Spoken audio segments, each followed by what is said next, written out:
ক্লাসগুলো আমি তখনই কন্টিনিউ করব যদি আপনাদের আগ্রহ থাকে। আপনারা আমাকে জানাবেন টেন্সের প্রথম থেকে শুরু করে পর্ব করে ক্লাসগুলো চান কিনা। আমাদের প্রথম ক্লাসে আজকে টেন্সের ফার্স্ট পার্টে আমরা জানবো টেন্সের বেসিক কিছু ব্যাপার, যেগুলো জানা থাকলে টেন্স খুব সহজেই আমরা রিয়েলাইজ করে পড়তে পারবো বা অ্যাপ্লাই করতে পারবো বাস্তব জীবনে।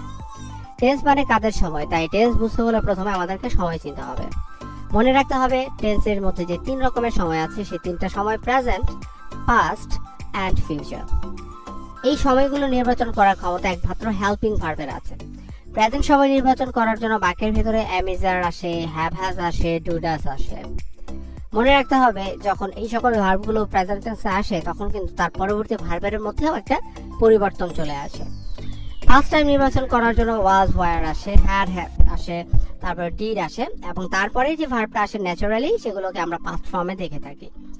ফিউচার সময়কে নির্বাচন করার জন্য বাক্যের ভেতরে শাল বা উইল চলে আসে।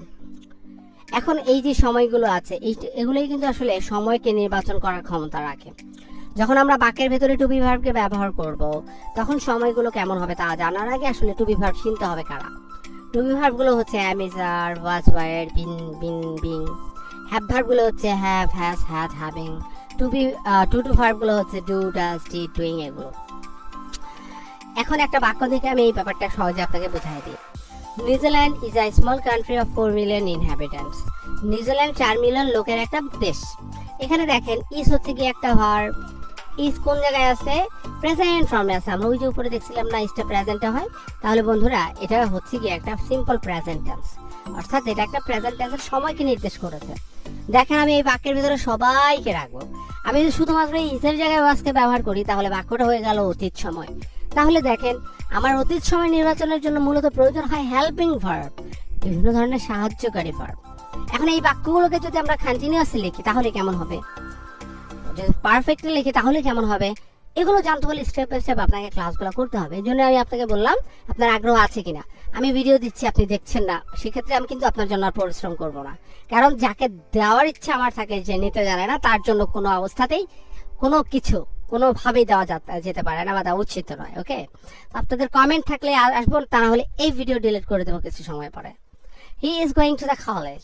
সে কলেজে যাচ্ছে। এখানে লক্ষ্য করে দেখেন এটাও ইজ, আবার এরপর একটা ভার্ব আসছে সেটার সাথে আইএনজি যুক্ত হয়েছে। তাহলে এই বাক্যের ভিতরে এটাও কিন্তু বর্তমান, কিন্তু বর্তমানের কোন সময়?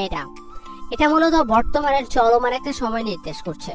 অর্থাৎ আমি কোনো একটা কাজ বা সে কোনো একটা কাজ বর্তমানে চলতেছে বা করতেছে, এই কাজটা ঘটছে। কলেজে যাওয়াটা চলছে, কন্টিনিউয়াস। এখন বন্ধুরা আমরা এই ইজের জায়গায় যদি ওয়াজ ব্যবহার করি তাহলে অতীতকালে কাজটা চলতেছিল সেটা বোঝাবে, গোয়িং কিন্তু আর চেঞ্জ হবে না।